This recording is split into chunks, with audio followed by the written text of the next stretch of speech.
ரொம்ப நாட்களுக்கு முன்னாடி நம்மளோட இந்திய நாடு பிரிட்டிஷ் கவர்மெண்ட்டால் ஆட்சி செய்யப்பட்டுச்சு.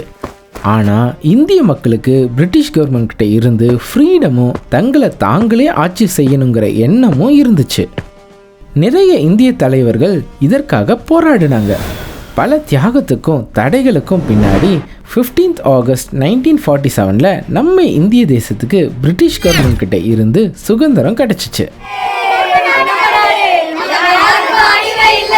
சுதந்திரத்துக்கு அப்புறம் நம்ம இந்திய தலைவர்கள் ஒன்னா சேர்ந்து நம்ம நாட்டை நடத்த நல்ல சட்டங்கள் வேணும்னு தீர்மானம் பண்ணாங்க. அதனால எல்லாரும் ஒன்னா சேர்ந்து ஒரு பெரிய புத்தகத்தை எழுதினாங்க.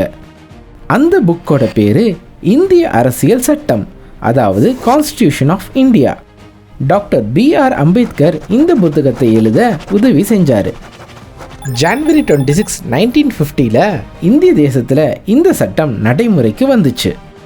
இந்த நாளில் நம்ம இந்தியா குடியரசு நாடாக மாறுச்சு. இதனால் ஒவ்வொரு வருஷமும் நாம் குடியரசு நாள், அதாவது ரிபப்ளிக் டேவை செலிப்ரேட் பண்ணுறோம்.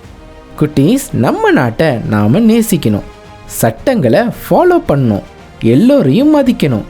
பைபிளில் கூட ஒரு அழகான வசனம் இருக்குது.